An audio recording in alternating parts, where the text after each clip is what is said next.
அழிக்காதே அழிக்காதே அழிக்காதே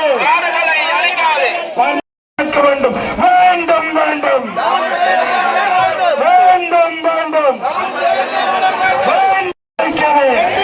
காட்டு யானைகளை வீட்டுக்கு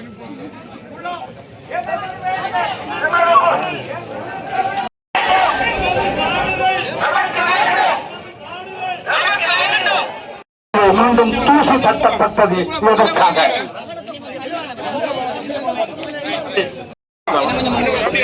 வேண்டாம் வேண்டாம் வேண்டாம் வேண்டாம் வேண்டாம் வேண்டாம் எமது நிலம் வரிக்காதே வரிக்காதே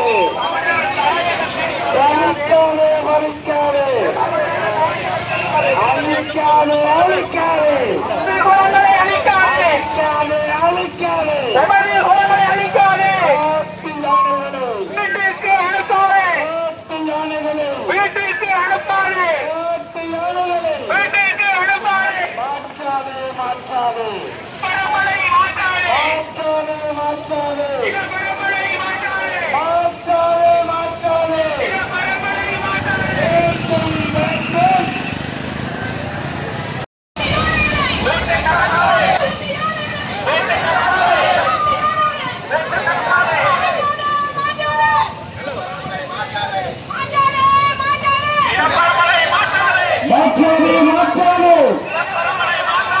மாற்றாதே மாற்றாதே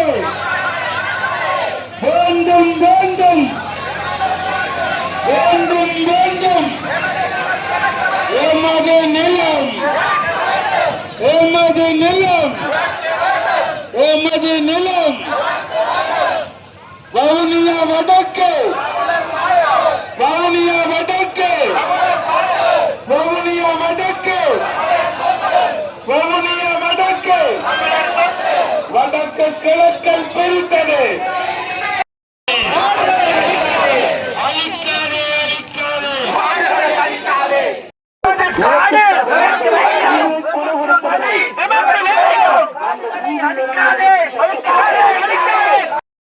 தமிழ் மக்களுடைய சரித்திரத்திலே மிக முக்கியமான ஒரு திருப்பு முனையான போராட்டமாக இது அமைகிறது.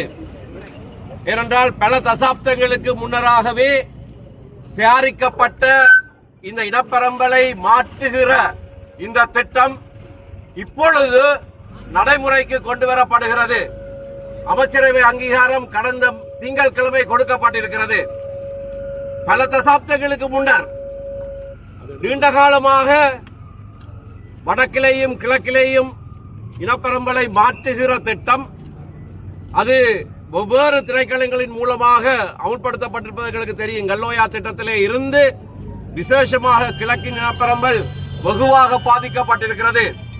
அப்படியாகவே நகர்ந்து வந்து முல்லைத்தீவு மாவட்டம் வவுனியா வடக்கு போன்ற பிரதேசங்களிலேயும் இனப்பரம்பலை மாற்றுகிற திட்டம் அமுலிலே இருக்கிறது. எங்களுக்கு ஏற்கனவே தெரியும், மணலாறு வெளியோயாவா மாறிவிட்டது. இப்படியாக பல பல இடங்கள் முழுக்க மாற்றப்பட்டிருக்கிறது. இந்த கியூலோயா திட்டம் என்பது இந்த பாரியதொரு வேலை திட்டத்திலே ஒரு பகுதி. இது கைவிடப்பட்ட திட்டமாக இருந்தாலும் கூட இப்பொழுது மீண்டும் அதற்கு உயிர்ப்பு கொடுக்கப்பட்டிருக்கிறது. அமைச்சரவை அங்கீகாரம் கொடுக்கப்பட்டிருக்கிறது. பணம் ஒதுக்கப்பட்டிருக்கிறது. இந்த வருஷத்துக்கு பணம் ஒதுக்கப்பட்டிருக்கிறது. போதிய அளவு பணத்தை இதற்காக அவர்கள் செலவு செய்ய இருக்கிறார்கள். தமிழ் பிரதேசம் முழுவதும் நீருக்குள்ளே அமிழ்த்தி அதிலே இருந்து வருகிற நீர்ப்பாசனத்தின் மூலமாக ஏற்கனவே குடியேற்றம் செய்யப்பட்ட சிங்கள பிரதேசங்களுக்கு இந்த நீர்ப்பாசன தண்ணீரை கொடுப்பதற்கான திட்டம். அதிலேயும் விசேஷமாக இந்த திட்டத்திலேயே சொல்லப்பட்டிருக்கிறது, புதிய குடியிருப்பாளர்களையும் கொண்டு வந்து அங்கே அமர்த்துவார்கள் என்று. இப்பொழுது இருக்கிற அந்த பிரதேசங்களிலே தமிழ் மக்களை குடியேற்ற முடியாது. ஏனென்றால் அங்கே ஏற்கனவே குடியேற்றப்பட்டவர்கள் 100% சிங்கள மக்கள் குடியேற்றப்பட்டிருக்கிறார்கள். எப்படியானவர்களை எல்லாம் கொண்டு வந்து குடியேற்றினார்கள் என்று எங்களுக்கு தெரியும். தமிழ் மக்களை இந்த வேளையிலே கொண்டு போய் அங்கே குடியேற்றுவது என்பது முற்று முழுதும் அசாத்தியமான ஒரு விடயம்.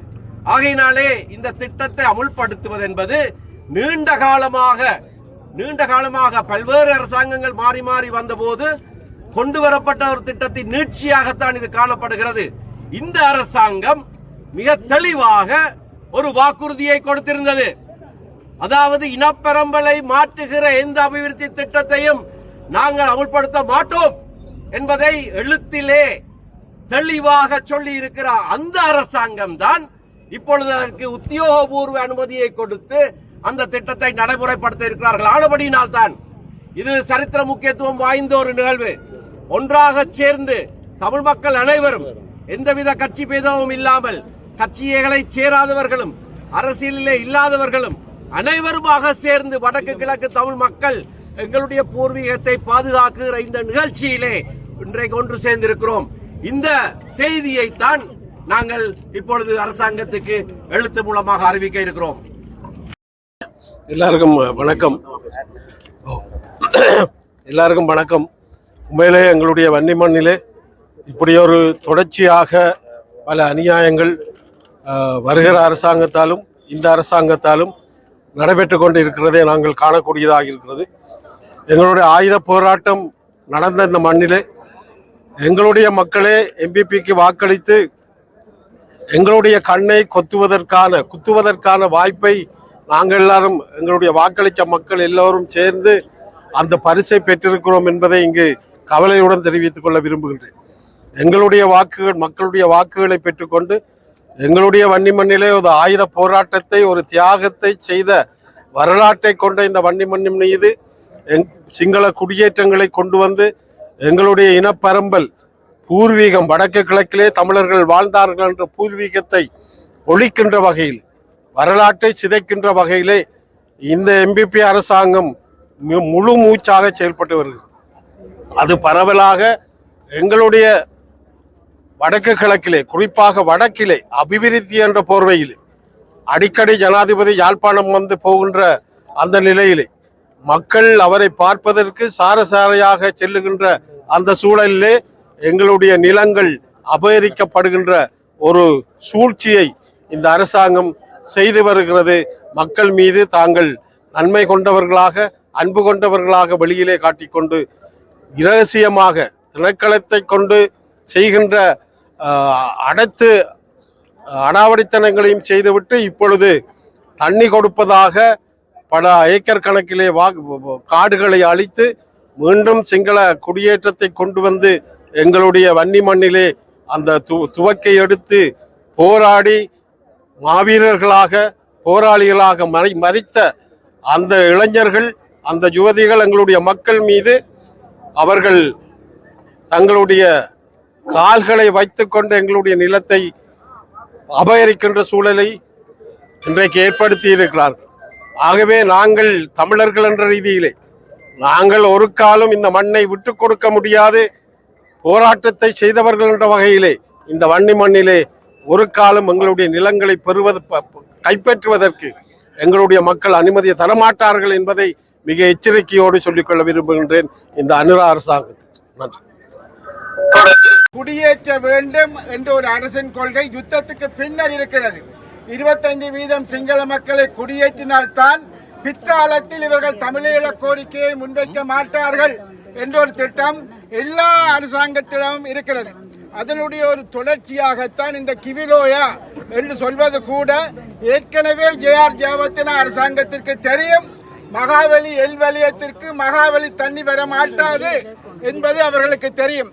அப்படி இருந்தும் மகாவலி எல்வலயம் ஏன் கொண்டு வரப்பட்டது என்றால் சிங்கள மக்களை குடியேற்றுவதற்காக கொண்டு வரப்பட்டது. முக்கியமாக சிறைச்சாலைகளில் இருந்தவர்கள் கிரிமினல் கொண்டு குடியேற்றப்பட்டார்கள்.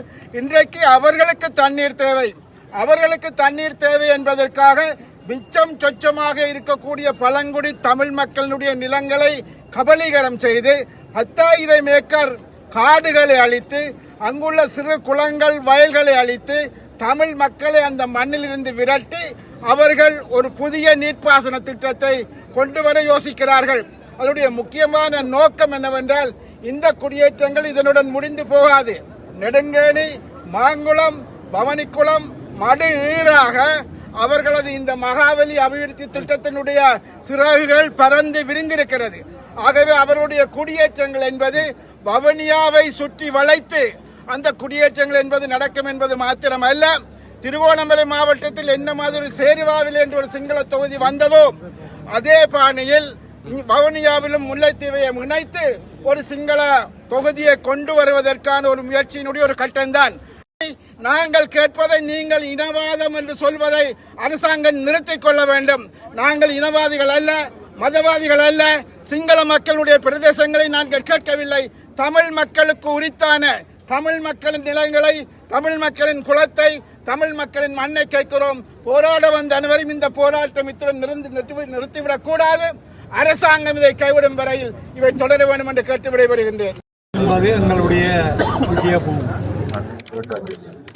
இப்போது கிபிலோயா என்று கொண்டு வந்து எங்களுடைய வவுனியா வடக்கிலும் முல்லைத்தீவிலும் அட்டகாசமான அபகரிப்புகள் நடைபெற்றுக் கொண்டிருக்கின்றன.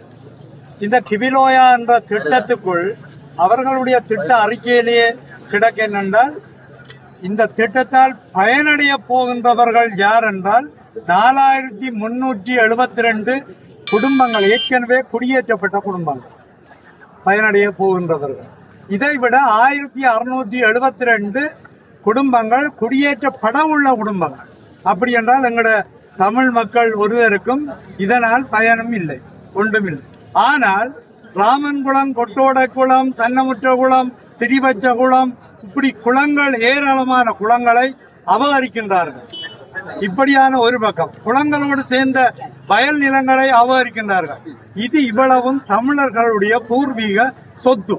இப்படியான நிலைமையில ஒரு மோசமான, ஒரு கீழ்த்தரமான நடவடிக்கைகளை செய்து கொண்டிருக்கின்றார்கள். ஒரு விடயத்தை குறிப்பிடுகின்றேன். எங்களுடைய யாழ்ப்பாண நூலகம் எரிக்கப்பட்ட போதும், யாழ்ப்பாண நூலகம் எரியூட்ட ஃபைட் நடந்து கொண்டிருக்குது, சண்டை நடந்து கொண்டிருக்குது. அதுக்குள்ள யாழ்ப்பாண நூலகத்தை எரிக்கணும் என்ற சிந்தனை அவர்களுக்கு ஏன் வந்தது என்றால், அறிவு சார்ந்த ஒரு விடயத்தில் கை வைக்க வேண்டும் என்ற ஒரு நிலை வந்தது. அப்படி இருக்கும்போது இங்கே 47 தொல்லியல் இடங்கள், 47 தொல்லியல் சார்ந்த தமிழ் மக்களோடு சார்ந்த இடங்கள், தமிழ் மக்களுடைய தொல்லியல் இடங்கள், எங்களுடைய தொல்லியல் இடங்களையும் அளிக்கின்றார்கள். இதில் இருந்து ஒன்றை விளங்கிக் கொள்ளுங்க, எங்களுடைய பூர்வீக தமிழ் இடங்கள் என்று நாங்கள் சொல்லக்கூடிய தொல்லியல் இடங்கள் கூட இங்கே அளிக்கப்படுகின்றது. ஆனால் காரணம் என்ன? எங்களுடைய தமிழ் மக்கள் இங்கே ஏற்கனவே வவுனியா வடக்கில கல்வியால நாங்கள் வீழ்ந்து கொண்டிருக்கின்றோம். காரணம் என்ன? இவர்கள் இப்படி காணி பிடிக்க என்னென்று இருக்கிறது மக்கள், இப்படியான நிலைமைகள் இருக்குது. வவுனியா வடக்க நாங்கள் காப்பாற்ற வேண்டும் என்றால் நாங்கள் எல்லோரும் போராடத்தான் வேணும். நாங்கள் எங்கேயோ எங்களை இருக்கிற இடத்துல, அன்றைக்கு நாங்கள் பாராளுமன்றத்தில் கலைக்க போக எங்களுக்குரியதாக தெரிவிக்கப்படாத இடத்துல நாங்கள் போய் கலைக்க வேண்டி இருந்தது. ஆனால் நானும் சத்தியலிங்கம் டாக்டரும் உடனடியாக தேடி திரிஞ்சு போக, நாங்கள் கலைக்க போக அவர்களுக்கு வியப்பு என்னென்றால், எங்களுடைய இப்படியான சம்பவங்களை நாங்கள் சுட்டிக்காட்டி கதைத்தோம். எங்களுடைய இடம் நாங்கள் அம்பாந்தோட்டைக்கு விரையில காணி பிடிக்க, அல்லது மாத்தறைக்கு விரையில காணி பிடிக்க. நாங்கள் எங்கட வடக்கு கிழக்கு எங்களுடைய பூர்வீக தமிழர் தாயகம். அதனால எங்கட இடத்திற்கு வந்து நீங்கள் மோதாதீங்க. ஜானி எங்களோட மோதப்பட போகணும். ஜானியை மோதப்படாதீங்க. தேவையென்றால் நீங்கள் வாங்க, நாங்கள் மோதுவோம் என்று குறிப்பிட விரும்புகிறேன். கிபிலோயா திட்டம் உங்களுக்கு தெரியும், ஏற்கனவே சொன்னதை போல 83ஆம் ஆண்டு வேற மாகாணங்கள்ல இருந்து கொண்டு வந்து குடியேற்றப்பட்ட மக்களுடைய நீர் தேவைக்காக கொண்டு வரப்பட்டதுதான் இந்த கிபிலோயா திட்டம். இங்க மகாவலி தண்ணி வேற இல்ல, நெடுங்கேணியில பெய்கிற மழை நீரை சேகரித்து குடியேற்றவாசிகளுக்கு கொடுப்பதானதான் இந்த கிபிலோயா திட்டம். இந்த கிபிலோயா திட்டம் 2011ஆம் ஆண்டு எழுதப்பட்டது, அறிமுகப்படுத்தப்பட்டது, அதுக்கு அப்ரூவல் கொடுக்கப்பட்டது. இப்போது 16 வருடங்களுக்கு பிறகு இந்த புதிய அரசாங்கம் அதை தூசு தட்டி எடுத்து இந்த வருடம் 2500 மில்லியன் ரூபாய் ஒதுக்கி இருக்கிறது. மொத்தமாக கிட்டத்தட்ட 24,000 மில்லியன் ரூபாய் செலவில் 2031ஆம் ஆண்டு இந்த திட்டத்தை முடிப்பதாக சொல்லி இருக்கிறார்கள். இதால எங்கட வவுனியா வடக்குக்கு பாரிய பிரச்சனைகள் இருக்கின்றது. நாங்கள் அந்த துண்டு பிரசத்திலே எல்லாம் போட்டிருக்கிறோம். இதுல உள்ள வேடிக்கையான விடயம், இந்த கிபிலோயா திட்டம் தொடர்பாக அல்லது செட்டிகுளத்திலே இருக்கிற கீழ்மெல்வத்து ஓயா திட்டம் தொடர்பாக இந்த 16 வருடங்கள் பொது வழியிலே பேசப்படவில்லை. சாதாரணமாக திட்டங்களை அரசாங்கம் நடத்தும் போது பிரதேச ஒருங்கிணைப்பு குழு, மாவட்ட ஒருங்கிணைப்பு குழு பேசுவார்கள். இந்த திட்டங்கள் இதுவரையில் பொதுமக்கள் பார்வைக்கு வரவில்லை. இது 16 ஆண்டுகளாக மிகவும் இரகசியமாக பேணப்பட்டு இந்த திட்டம் நடைமுறைக்கு வருகிறது. இது எங்களுக்கு பாதகம் இல்லாத திட்டமாக இருந்தால், வடக்கிலே வாழுகின்ற தமிழ் பேசுகின்ற மக்களுக்கு பாதகம் இல்லாத திட்டமாக இருந்தால், இன்று வரை ஏன் நீங்கள் இந்த ஒருங்கிணைப்பு குழு கூட்டங்களுக்கு கொண்டு வந்து அனுமதி எடுக்காமல் 2500 மில்லியன் ரூபாவை, இந்த நாடு ஒரு பொருளாதார வங்குரோத்து நிலையில் இருக்கும் போது, ஏனைய தேவைகள் நிறைய இருக்கும் போது, இந்த கிபுலோயா திட்டத்துக்கு ஆரம்பிப்பதற்கு 2500 மில்லியன் ரூபாய் ஒதுக்கி இருக்கிறார்கள். அந்த வகையிலே இந்த திட்டம் என்பது எங்களுடைய இருப்பை, வவுனியாவினுடைய நிலத்தை கபலீகரம் செய்கின்ற, எங்களோட இருப்பை சூறையாடுகின்ற, இந்த மாவட்டத்தினுடைய அல்ல வன்னி பிரதேசத்தினுடைய இனப்பெரம்பலை மாற்றுகின்ற ஒரு திட்டமாகத்தான் இந்த கிவிலோயா திட்டத்தை நாங்கள் பார்க்கிறோம். ஆகவே இந்த இரகசியமாக கொண்டு வரப்படுகின்ற திட்டம் எங்களை, மக்கள் பிரதிநிதிகளை, எந்த ஒரு அரசு அதிகாரிகளையும், வவுனியாவை சேர்ந்தவர்களை இந்த திட்டத்தினுடைய கலந்துரையாடல்களுக்கு கூப்பிடாமல் அவர்கள் இரகசியமாக கொண்டு வருகின்ற இந்த திட்டத்தில் எங்களுக்கு பாரிய சந்தேகம் இருக்கிறது. இந்த திட்டம் எங்களுக்கு வேண்டாம். இதே போலதான் செட்டிகுளத்திலே இருக்கின்ற கீழ்மெல்வத்தோயா திட்டம் நடைமுறைப்படுத்துவது வவுனியாவிலே, அதனுடைய திட்டக்காரியாலே அனுராதபுரத்திலே, ஏன் நீங்கள் ஒழித்து அனுராதபுரத்திலே கொண்டு வந்து அந்த திட்ட காரியாலயத்தை வைத்திருக்கிறீர்கள்? ஆகவே எங்களுடைய மாவட்டத்தை காப்பாற்றுவதற்கு, எங்களுடைய இனப்பெரம்பலை மாற்றம் செய்யாமல் இருப்பதற்கு, எங்களுடைய இந்த மாவட்டம் எங்களுடைய கைகளிலே இருப்பதற்கு இங்கு ஒன்று கூடிய உங்கள் அனைவருக்கும் நன்றி கூறி, அடுத்ததாக நாங்கள் அரசாங்கத்துக்கு கொடுக்க இருக்கின்ற இந்த எல்லோருடைய சார்பிலேயும் நாங்கள் கொடுக்க இருக்கின்ற இந்த மகஜரை, அதிமேதங்கு ஜனாதிபதி அவர்களுக்கு வழங்குகிற இந்த மகஜரை வவுனியா வடக்கினுடைய பிரதேச சபையின் தவிசாளர் செல்வி வேணி அவர்கள் இப்போது உங்களுக்கு தெரியப்படுத்துவார். தான் இந்த கிவுலோயா திட்டம். மட்டக்களப்பு போன்ற மாவட்டங்களில் நாங்கள் தேசிய மக்கள் சக்திக்கு தொடர்ச்சியாக வந்த 3 தேர்தலில் ஒரு தேர்தலையும் வாக்களிக்கவில்லை, 4வது தேர்தலையும் வாக்களிக்க போவதில்லை. ஆனால் வாக்களை அள்ளி கொடுத்த இந்த வன்னி மாவட்ட மக்களுக்கு என்பிபி அரசாங்கம் நல்லதொரு பரிசொன்றை வழங்கியிருக்கிறார்கள். அந்த பரிசு தான் இந்த கிவுலோயா திட்டம். அந்த வகையிலே தமிழ் மக்களாகிய நாங்கள் அனைவரும் ஒன்று சேர்ந்து ஒரு அணியாக நின்று மீண்டும் அரசாங்கத்துக்கு அதே பரிசை வழங்க வேண்டும். அது நாங்கள் எதிர்வரும் காலங்களிலே தேர்தல் காலத்தை வழங்குவோம். ஆனால் இப்பொழுது நாங்கள் தமிழ் மக்கள் அனைவரும் ஒன்று சேர்ந்து ஒரு அணியாக நின்று இந்த குடியேற்ற திட்டத்தை முழுமையாக எதிர்க்க வேண்டும். அதுக்கு எங்களுடைய கிழக்கு மாகாணத்தில் இருந்தும் பூர்ணமான ஆதரவு இருக்கு. என்று சொன்னால் நாங்கள் அந்த பிரதேசத்திலே பாரிய அளவிலே இந்த குடியேற்ற திட்டங்களால் பாதிக்கப்பட்டவர்கள், அம்பாறை மாவட்டத்தை முழுமையாக இழந்து விட்டோம். திருகோணமலை மாவட்டம், மட்டக்களப்பு மாவட்டம் சற்று பறிப்போய் கொண்டிருக்கின்றது. அந்த வகையில் இந்த முல்லைத்தீவு மாவட்டம், வவுனியா மாவட்டத்தை பறிப்போக இந்த பிரதேசத்திற்கு மக்கள் விடக்கூடாது என்ற அன்பான வேண்டுகோளை முன்வைத்து மிக விரைவில் தேசிய மக்கள் சக்தி அரசாங்கத்துக்கு நாங்கள் தமிழ் மக்கள் ஒன்றாக சேர்ந்து ஒரு பரிசை வழங்குவோம் என்ற செய்தியை இந்த இடத்தை சொல்கிறேன். நன்றி. பின்னரான இலங்கை அரசியல் வரலாற்றில் இலங்கை ஆட்சி செய்த அனைத்து அரசாங்கங்களும் தமிழ் மக்களை இரண்டாம் தர பிறைகளாகவே நடாத்தி வந்துள்ளமை கசப்பான வரலாற்று உண்மையாகும். குறிப்பாக தமிழ் மக்கள் பெரும்பான்மையாக வாழ்கின்ற தமிழர் தாயக பிரதேசங்களில் உள்ள தமிழ் மக்களின் பூர்வீக நிலங்களை மகாவலி அதிகார சபை என்ற அதி உயர் வலியமை சட்டத்தினூடாக கபலீகரம் செய்து இனப்பெரம்பலை மாற்றுவதற்காக அங்கு திட்டமிட்ட பெரும்பான்மை குடியேற்றங்களை செய்துள்ளமை கடந்த கால வரலாறாகும். இந்த நாட்டில் வாழுகின்ற ஏனைய இனங்களுக்கு சமனான அனைத்து அரசியல் உரிமைகளையும் அனுபவிக்கும் உரிமை தமிழ் மக்களுக்கும் உள்ளது. எனினும் எண்ணிக்கையில் சிறுபான்மையாக இருக்கும் ஒரே காரணத்திற்காக தமிழ் மக்களின் அரசியல் அபிலாசைகளை வழங்காது அவர்களை அடக்குமுறைக்கு உட்படுத்துவது சனநாயக விரோதமானது ஆகும். இதனால் தான் தமிழ் மக்கள் தங்களின் அரசியல் உரிமைகளுக்காக சனநாயக ரீதியாக கருத்துக்களை முன்வைத்த போதும், அப்போதைய ஆட்சியாளர்களாக அவை வன்முறை ரீதியாக அடக்கி ஒடுக்கப்பட்ட போதும் வேறு வழியின்றி அது ஆயுத போராட்டமாக பரிமாறியுள்ளது. வரலாறு தாங்கள் அறிந்ததே. அதனைத் தொடர்ந்த 30 வருடங்கள் இந்த நாட்டில் நடைபெற்ற ஆயுத மோதல்களினால் இந்த நாட்டு இரத்த கலரிகளாகி இந்த சொல்லில் அடங்காது அதன் வரியை இன்றும் சுமந்தர்களாக நமது மக்கள் வாழ்ந்து வருகின்றார்கள்.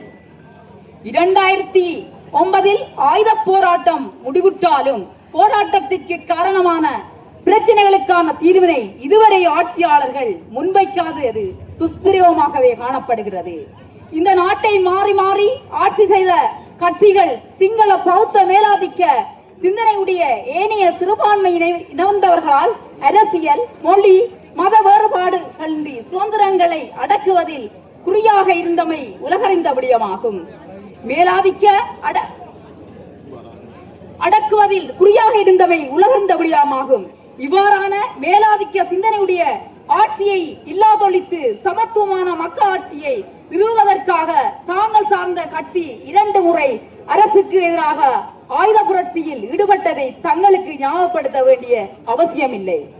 அதனால்தான் என்னவோ ஒடுக்கப்பட்ட இனமாக இருந்த தமிழ் மக்கள் கடந்த தேர்தல்களில் உங்கள் கட்சி மீது சமத்துவமான மக்களாட்சியை ஏற்படுத்துவீர்கள் என்று நம்பிக்கை வைத்து வரலாற்றில் முதல் தடவையாக அதிகப்படியான வாக்குகளை செலுத்தி ஆட்சி புறம் வருவதற்கு ஆதரவை வழங்கியிருந்தார்கள். ஆனாலும் கடந்த அரசாங்கத்தின் அதே வழித்தடத்தில் தாங்களும் தங்கள் சார்ந்த அரசும் தொடர்ந்தும் பயணிக்கின்றது என்ற அச்சம் தற்பொழுது தமிழ் மக்கள் மத்தியில் எழுந்துள்ளது. அதற்கு சிறந்த உதாரணம் இந்த கிவிலோயா திட்டம். இது விவசாய குடிநீர் தேவைகளை நீர்வளங்கள் திட்டம் என்று கூறப்பட்டாலும் அதற்கு பின்னர் ஒரு அரசியல் நிகழ்ச்சி நிரல் உள்ளதாகவே தமிழ் மக்கள் அச்சம் கொள்கின்றார்கள். காரணம், இவ்வாறான திட்டங்களால் ஏற்பட்ட கடந்த கால கசப்பான அனுபவங்கள். கிவிலோயா திட்டம் நாம் ஏன் அச்சமடைகின்றோம்? திட்டம் தீட்டப்பட்டு 15 ஆண்டுகள் நிறைவடைந்துள்ள போதும் இதுவரை பிரதேச மக்களுடனோ மக்கள் பிரதிகளோடோ பிரதேச அபிவிருத்தி குழு கூட்டங்களிலோ மாவட்ட அபிவிருத்தி குழு கூட்டங்களிலோ பலமுறை கோரிக்கை விடுத்திருந்தும் கலந்துரையாடப்படவில்லை. இந்த திட்டம் மூலம் இயற்கையான வனவளங்கள் அளிக்கப்படுவதால் ஏற்கனவே உள்ள யானை மனிதல் மோதல் மோசமடையும் என சுற்றுச்சூழல் அறிக்கையில் தெரிவிக்கப்பட்டுள்ளது.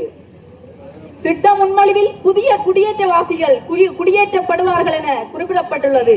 இது நமது பிரதேச இனப்பரம்பலை பாதிக்கும். திட்ட நோக்கத்திற்காக பல 1000 ஏக்கர் காடுகள் அளிக்கப்பட்டுள்ளது. இதனால் இலங்கையிலெங்கும் காணப்படாத தாவர மற்றும் விலங்கு வகைகள் அழிவடைவது அருகிவரும் தாவர விலங்கினங்களில் முழுமையாக அழிவடையும் அபாயம் உள்ளது. வடிவைத்தகல் மற்றும் பட்டிக்குடியிருப்பு கிராம சேவையாளர் பிரிவுகளுக்கு சொந்தமான தமிழ் மக்களின் பாரம்பரிய பிரதேசங்களை இழக்கும் அபாயம் ஏற்பட்டுள்ளது. இத்திட்டத்தை நடைமுறைப்படுத்துவதற்காக வவுனியா வடக்கு பிரதேச செயலாளர் பிரிவுக்குட்பட்ட 13,000 ஏக்கருக்கு அதிகமான நிலம் வனவள திணைக்களத்தினால் மகாவலி அபிவிருத்தி அதிகார சபைக்கு விடுவிக்கப்பட்டுள்ளது. தமிழ் மக்கள் தமது விவசாய தேவைகளுக்காக வேலி அடைப்பதற்காக மரங்களை வெட்டினால் சிறையில் அடைக்கும் வனவள திணைக்களம் யுத்தத்தினால் கைவிடப்பட்ட குளங்களையும் வயல்களையும் அதன் உரிமையாளர்கள் துப்புரவு செய்தால் அவர்கள் மீது வழக்கு தொடரும் வனவள திணைக்களம். என்ன நோக்கத்திற்காக ஆயிரக்கணக்கான ஏக்கர் வனாந்திரத்தை மேற்படி திட்டத்திற்காக விடுவித்தனர்? அதிமேதகு சனாதிபதி அவர்களே, இனப்பரம்பலை மாற்றும் செயற்பாடுகளுக்கு முற்றுப்புள்ளி வைக்கப்படும் என்ற உங்கள் தேர்தல் வாக்குறுதி எங்கே? இனப்பரம்பலை மாற்றும் செயற்பாடுகளுக்கு முற்றுப்புள்ளி வைக்கப்படும் என்ற உங்கள் தேர்தல் வாக்குறுதி எங்கே? கடந்த அரசாங்கங்களைப் போல எமது வாழ்வுரிமையை பறிக்க விரும்புகிறீர்களா? கடந்த அரசாங்கங்களைப் போல எமது வாழ்வுரிமையை பறிக்க விரும்புகிறீர்களா? ஆகவே அபிவிருத்தி என்ற போர்வையில் நடைமுறைப்படுத்தப்படும் இவ்வாறான தமிழ் மக்களின் வாழ்வுரிமையை பாதிக்கும் கிவிலோயா திட்டம் தமிழ் மக்களாகிய நாம் புறக்கணிக்கின்றோம். தமிழர் தாயகத்தில் மற்றொரு நில ஆக்கிரமிப்பு இனியும் வேண்டாம். தமிழர் தாயகத்தில் மற்றொரு ஆக்கிரமிப்பு இனியும் வேண்டாம். தமிழர் தாயகத்தில் மற்றொரு நில ஆக்கிரமிப்பு இனியும் வேண்டாம். தமிழ் மக்கள் சார்பாக ஒன்றிணைந்த தமிழ் கட்சிகள்